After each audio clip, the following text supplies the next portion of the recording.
Bonsoir à tous, bonsoir à tous. Une nouvelle vidéo inhabituelle, oui, inhabituelle parce que ce n'est pas le moment où nous faisons normalement des vidéos, c'est c'est en début de semaine, mais il y a quelque chose d'intéressant sur les marchés et je voudrais qu'on essaye de voir ensemble. Mais avant de commencer, permettez-moi de souhaiter une bonne fête de Ramadan à tous les musulmans et à tous ceux qui croient en l'islam.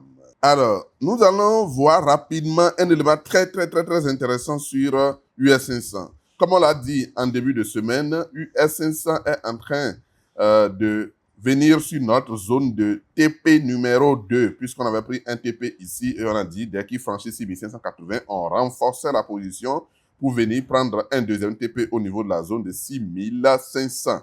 Donc, le deuxième TP est presque en cours, comme vous le voyez sur cet écran. C'est en cours. Et donc, c'est pour ça que je voudrais faire cette vidéo. Non seulement pour vous montrer que oui, nous sommes en train d'arriver sur la zone de TP numéro 2, mais, il y a un élément très intéressant, c'est que S&P est en train de faire son breakdown. C'est-à-dire que une vague impulsive baissière est en train de démarrer sur S&P en 4 heures. Et ça va être, les amis, très intéressant. Très intéressant. Combien de personnes sont ceux qui veulent profiter de cette vague impulsive baissière en 4 heures? Ça va être très intéressant. Très intéressant. Je crois que c'est pour aller à 6200 minimum, d'accord? Minimum, mais on va analyser ça au fur et à mesure que le marché va évoluer. Mais une chose, nous sommes à niveau du deuxième TP. Deuxième chose, c'est que le marché a breaké. Et donc, une vague impulsive baissière va commencer sur S&P. Mais avant que moi ne renforce mes positions pour cette vague impulsive baissière, il faut que S&P réussisse à tenir des clôtures en daily, en dessous de 6490. Donc, en dessous de 6490, dès que S&P tient des clôtures en dessous de 6490, top, c'est parti. Moi, je renforce encore mes positions. Donc, voilà un peu ce que je voudrais vous dire sur S&P. Nous sommes au deuxième TP. C'est très bien. Pour ceux qui me suivent depuis le début de l'année, félicitations pour vos TP. Nous allons voir rapidement un élément très intéressant sur Bitcoin. Bitcoin, comme on l'avait dit en début de semaine, devrait aller chercher une deuxième bonne en 4 heures, oui, en 4 heures. Et puis, arrivé ici, on a encore rebroussé chemin avant de repartir. Bon, je savais que la zone là va avoir des soucis, hein, mais on n'a pas encore neutralisé en 4 heures.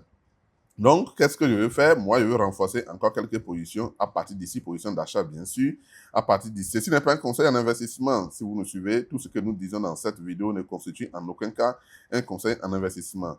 Alors, je disais que moi, je vais renforcer des positions quelque part ici, là, dans la zone où on est, pour espérer une neutralisation à la deuxième borne en 4 heures avant maintenant de sortir et prendre des shorts cette fois-ci. Mais on verra.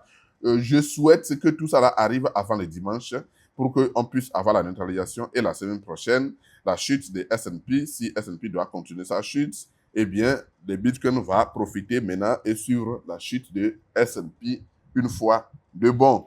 Et nous irons chercher les bas niveaux. Les amis, ce qui se passe sur les marchés actuellement est très intéressant. Les marchés vont nous offrir de nouvelles opportunités. D'accord? Comme je le dis souvent, les marchés évoluent par cycle. Et lorsqu'il y a un cycle en cours, le cycle va toujours rendre des gens riches. Alors, il y a toujours des gens qui vont s'enrichir dans les cycles haussiers.